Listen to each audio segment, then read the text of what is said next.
The last male northern white rhino on Earth has died in Kenya at the age of 45, leaving only 2 females of his subspecies alive.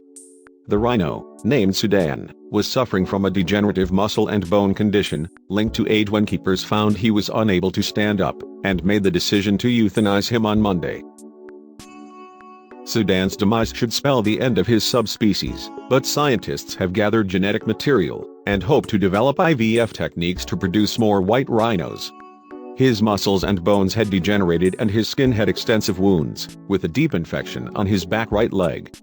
The rhino had been part of an ambitious effort to save the subspecies from extinction, after decades of decimation by poachers, with the help of the 2 surviving females. The northern white rhino population in Uganda, Central African Republic, Sudan and Chad was largely wiped out during the poaching crisis of the 1970s and 80s, fueled by demand for rhino horn in traditional Chinese medicine in Asia and dagger handles in Yemen.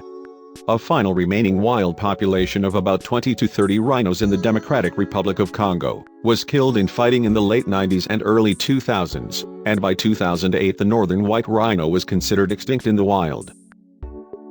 Sudan was named after the country of his birth, now South Sudan, and was captured in 1973 at around 3 years old before being taken to Krkolov Zoo, in the Czech Republic. But in 2009 he was moved to Kenya along with another male and 2 females, his daughter Najin and granddaughter Fatu, in an ambitious effort to save the species.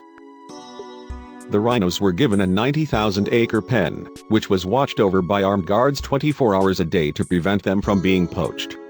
Horn-embedded transmitters, watchtowers, fences, drones and guard dogs were also used to protect them.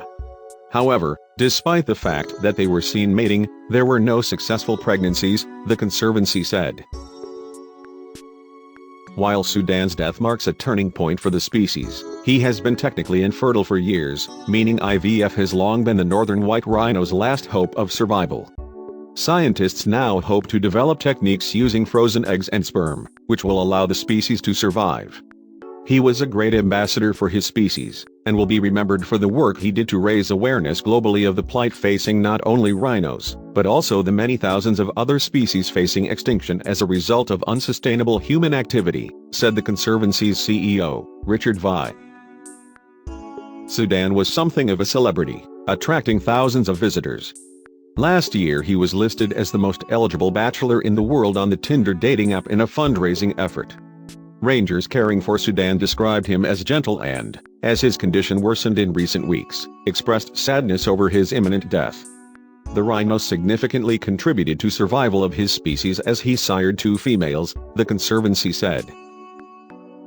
Additionally, his genetic material was collected yesterday, and provides a hope for future attempts at reproduction of northern white rhinos through advanced cellular technologies. The only hope for preserving the subspecies now lies in developing in vitro fertilization techniques using eggs from the 2 remaining females, stored northern white rhino semen from males and surrogate southern white rhino females, the statement said.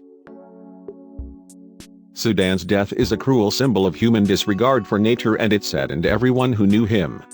But we should not give up, said Jan Stejskal, director of international projects at Krkolov Zoo in the Czech Republic.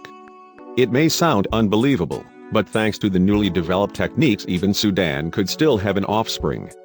Northern white rhinos once roamed parts of Chad, Sudan, Uganda, Congo and Central African Republic, and were particularly vulnerable because of the armed conflicts that have swept the region over decades. Other rhinos, the southern white rhino and another species, the black rhino, are under heavy pressure from poachers who kill them for their horns to supply illegal markets in parts of Asia. Roughly 20,000 southern white rhinos remain in Africa. Their numbers dipped below 100 around a century ago, but an intense effort initiated by South African conservationist Ian Player in the mid-20th century turned things around. International wildlife charity Born Free's president and co-founder, Will Travers OBE said, "When are we going to understand that we cannot continue to use and abuse wild species without serious consequences?